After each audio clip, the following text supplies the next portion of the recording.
खोजी टीवी के मुअज़्ज़िज़ दोस्तों, चाइना ने भारत को भूटान की सरहद से भी घेर लिया। लद्दाख, कश्मीर की सरहदों पर भी भारत के लिए बड़े सरप्राइजेस तैयार कर लिए गए हैं। चीन और भूटान के दिफाई मुआहदे से इंडिया की चीखें बुलंद होने लगी। क्या भूटान चीन की मदद से भारतीय रियासतों पर कब्जा कर सकता है? और क्या आने वाले दिनों में भारत को चारों सिमत से घेर कर मारने की तैयारियां की जाएंगी?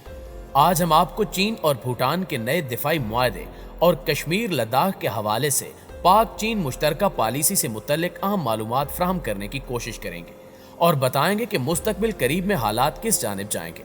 लिहाजा आपसे इल्तमास है कि वीडियो को आखिर तक जरूर देखिएगा।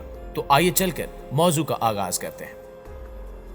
नाज़रीन गिरामी, चाइना ने भारत को चारों सिमत से घेर कर मारने का प्लान तरतीब दे लिया है। भारत के साथ जुड़ने वाली तिब्बत, लद्दाख, भूटान, कश्मीर और श्रीलंका की सरहदें भारत को टफ टाइम देने जा रही हैं। कश्मीर और लद्दाख पर पाक चीन पॉलिसी वाज़ेह है। भारत ने भारतीय हुक्काम समेत दुनिया भर को बावर करवाया है कि अगर भारत लद्दाख और कश्मीर की खसूसी हैसियत बहाल नहीं करता तो इसे भयानक नतायज का सामना हो सकता है। जबकि पाकिस्तान भी हर फोरम पर भारत की हठधर्मियों को वाजे कर रहा है ताकि दुनिया को मालूम हो सके कि दूसरों को दहशतगर्द कहने वाला भारत खुद कितना अमन पसंद मुल्क है। गुज़श्ता रोज की एक अहम और ताज़ा तरीन इत्तला के मुताबिक चाइना ने भूटान से अहम दिफाई मुआहदा किया है जिसने भारत की चीखें निकलवा दी हैं। चीन और भूटान के वज़राए खारजा ने 14 अक्टूबर को वीडियो कॉन्फ्रेंस के जरिए एक मीटिंग की और दोनों ममालिक के दरमियान कई सालों से जारी सरहदी तनाज़ात को हल करने के लिए 3 स्टेप रोड मैप मुआहदे पर दस्तखत किए। ये मुआहदा डू कलाम सहरुखी जंक्शन पर इंडिया और चीन की अफवाज के दरमियान 73 रोज तक जारी रहने वाली कशीदगी के 4 साल बाद सामने आया है। डुकलाम में कशीदगी उस वक्त शुरू हुई जब चीन ने एक ऐसे इलाके में सड़क बनाने की कोशिश की जिस पर भूटान का दावा है कि वो इसका हिस्सा है। इस मुआहदे पर इंडिया की वजारत खारजा के तर्जुमान ने कहा कि हमने आज भूटान और चीन के दरमियान मुफाहमत की यादाश्त पर दस्तखत का नोटिस लिया है। भूटान और चीन 1984 से सरहदी मुज़ाकरात कर रहे हैं। इंडिया भी इसी तरह चीन के साथ सरहदी मुज़ाकरात कर रहा है। ताहम अब की बार भूटान की हुकूमत ने चीन से हाथ मिलाने का फैसला कर लिया है। इस सारे मामले पर भूटान की वजारत खारजा ने बयान जारी करते हुए कहा कि 3 स्टेप या 3 मरहले के रोड मैप पर MOU सरहदी मुज़ाकरात को एक नई सिमत और रफ्तार फ्राहम करेगा। नाज़रीन गिरामी, चीन के साथ भूटान की 400 किलोमीटर से ज्यादा लंबी सरहद है और दोनों ममालिक के दरमियान तनाज़े को हल करने के लिए 1984 के बाद से सरहदी मुज़ाकरात के 24 दौर गुजर चुके हैं। और अंदर की खबर यह है कि इस मुआहदे से भूटान और चीन के दिफाई ताल्लुकात भी मजबूत हुए हैं। मुस्तकबिल करीब में चीन भूटान को जदीद असलहा देगा जो भूटान भारत की सरहद पर नस्ब किया जाएगा और यही खौफ भारत को चैन नहीं लेने दे रहा। माहिरीन कहते हैं कि इंडिया ने इस मुआहदे पर कोई तफसीली जवाब नहीं दिया, लेकिन गुज़श्ता 1.5 साल से चीन के साथ जारी कशीदगी की वजह से वो इस पेशरफ्त को नजरअंदाज करने की पोजीशन में नहीं है। जिन 2 इलाकों पर चीन और भूटान के दरमियान ज्यादा तनाज़ा है उनमें से एक इंडिया चीन भूटान ट्राई जंक्शन के करीब 269 मुरब्बा किलोमीटर का इलाका है और दूसरा भूटान के शुमाल में 495 मुरब्बा किलोमीटर का जकारलिंग और पासिमलिंग वादियों का इलाका है। चीन भूटान से 495 मुरब्बा किलोमीटर के इलाके के एवज 269 मुरब्बा किलोमीटर का इलाका लेना चाहता है।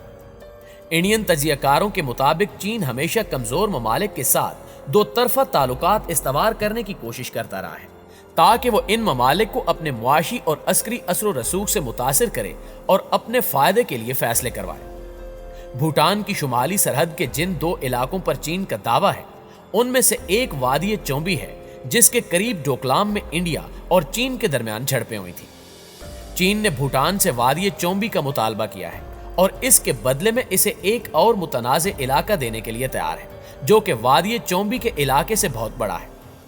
चीन जो इलाका मांग रहा है वो इंडिया की सिलीगुड़ी राहदारी के करीब है।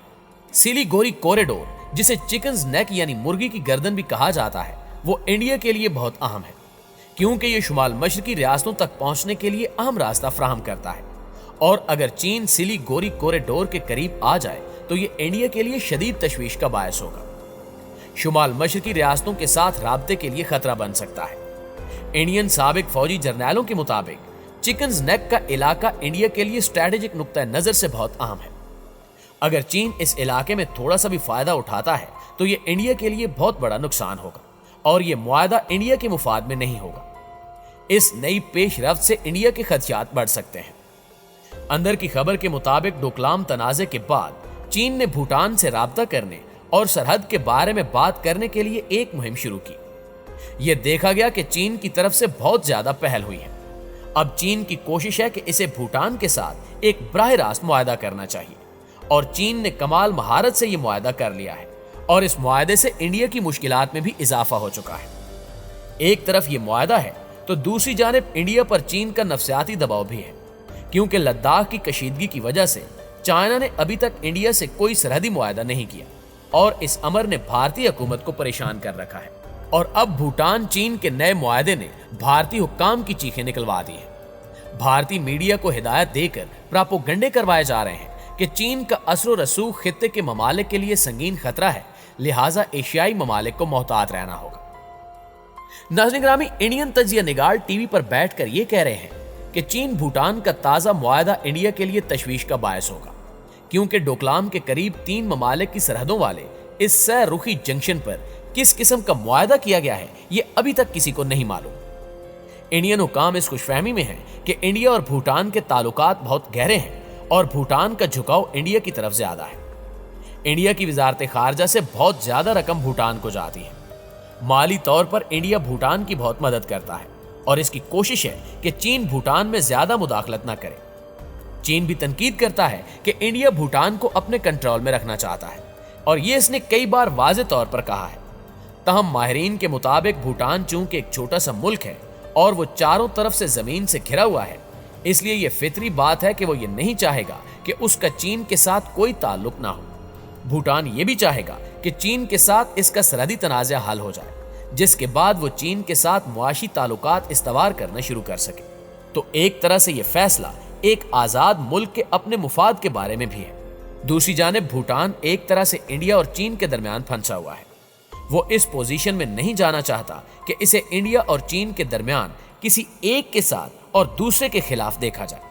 بھوٹان ایک ایسا ملک ہے جو جی ڈی پی کی بجائے مجموعی قومی انڈیکس کی بات کرتا ہے، اور اس کی دونوں ملکوں کے درمیان طاقت کی سیاست میں کوئی مداخلت نہیں ہے۔ لیکن یہ پوائنٹ چین کو موقع فراہم کرتا ہے کہ وہ بھوٹان میں سرمایہ کاری کر کے اسے بھی اپنے قریب کر لے۔ حالیہ معاہدہ اسی پالیسی کی ایک کڑی ہے، اور جلدی بھوٹان انڈین بلاک سے الگ ہو کر چین کے اتحادیوں میں شامل ہو جائے، اور ایسا ہوا تو سب سے زیادہ نقصان بھارت کو ہوگا، اور اسی وجہ سے بھارتی حکام چیخو پکار کر رہے ہیں۔ پیارے ساتھیوں، دوسری جانب افغانستان اور کشمیر کے معاملے پر بھی بھارت کو سخت پریشانی کا سامنا ہے۔ ایک راز یہ بھی افشا ہو چکا ہے کہ امریکہ اور اتحادیوں نے افغانستان کی فوج کی تربیت کے لیے لاکھوں کی تعداد میں افغانی نوجوان بھارت بھیجے، انہیں جدید ترین اسلحہ دیا، جدید ترین تربیت دی، اور کاغذات میں 3,50,000 کی تعداد میں فوج تیار کی، جو حقیقت میں کہیں کم تھی، اور عیاش حکمران فوج کی تنخواہوں کے نام پر اربوں روپے ماہانہ ہڑپ کر جاتے تھے۔ افغانستان میں اس اتحادی فوج کی شکست سادہ لفظوں میں بھارت کی عبرت ناک شکست شمار کی جا رہی ہے، جس کا اظہار 400 سے زیادہ بھارتی ٹی وی چینلز کر رہے ہیں، جن کی صبح کا آغاز اور آخری نشریات کا اختتام پاکستان، افغانستان اور چین کے خلاف پراپوگنڈے سے ہوتا ہے۔ بی جے پی، آر ایس ایس اور ہندوتوا کے تجزیہ کاروں کے ساتھ ساتھ بھارتی میڈیا افغانستان میں کٹ پتلیوں کی شکست کو پاک فوج اور آئی ایس آئی کا کارنامہ قرار دے کر امریکہ اور یورپ کو یہ بتانا چاہتے ہیں کہ افغانستان میں بھارت، امریکہ اور اتحادیوں کی شکست کا ذمہ دار صرف اور صرف پاکستان ہے۔ اب طالبان وہاں امن قائم ہونے کے بعد مقبوضہ جموں و کشمیر میں داخل ہو جائیں گے۔ بھارتی میڈیا نام نہاد وار روم بنا کر وہ راستے بھی بتا رہا ہے جن کو استعمال کرتے ہوئے پاک فوج یا چائنا مقبوضہ جموں و کشمیر میں داخل ہوں گے، اور یہ عمل مذکہ خیز معلوم ہوتا ہے۔ حقیقت یہ ہے کہ بھارتیوں نے اپنے 70 سالہ آزمودہ دوست روس کو چھوڑ کر امریکہ اور اسرائیل کی غلامی اختیار کی۔ بھارتیوں کو آسٹریلیا اور فرانس کی 12 آبدوزوں کی فراہمی کے منسوخ شدہ معاہدے کا باریک بینی سے جائزہ لینا چاہیے کہ برطانیہ اور امریکہ نے اپنے مفادات کے تحفظ کے لیے فرانس کو دھوکہ دے کر $60 ارب سے زائد کا معاہدہ اپنے نام کر لیا، جس پر فرانس نے دونوں ممالک سے اپنے سفارتی تعلقات وقتی طور پر ختم کر دیے۔ تو بھارت کس کھیت کی مولی ہے؟ بھارت منی سپر پاور بننے اور اقوام متحدہ کی سیکیورٹی کونسل میں मुस्तकिल नशिस्त के जो ख्वाब देख रहा है वो कभी पूरे नहीं होने, लेकिन ये हो सकता है कि अमेरिका अपने मुफादात की खातिर भारत को कई टुकड़ों में तकसीम कर दे। अमेरिकी और यूरोपीय जानते हैं कि जो भारत रूस को धोखा दे सकता है वो वक्त आने पर हमारे साथ भी ऐसा ही करेगा। इस सिलसिले में आप दोस्तों की राय क्या कहती है, कमेंट करके हमें जरूर बताइएगा। इंशाअल्लाह आपसे मुलाकात होती है अगली वीडियो में। तब तक अपना ख्याल रखिए। अल्लाह निगहबान।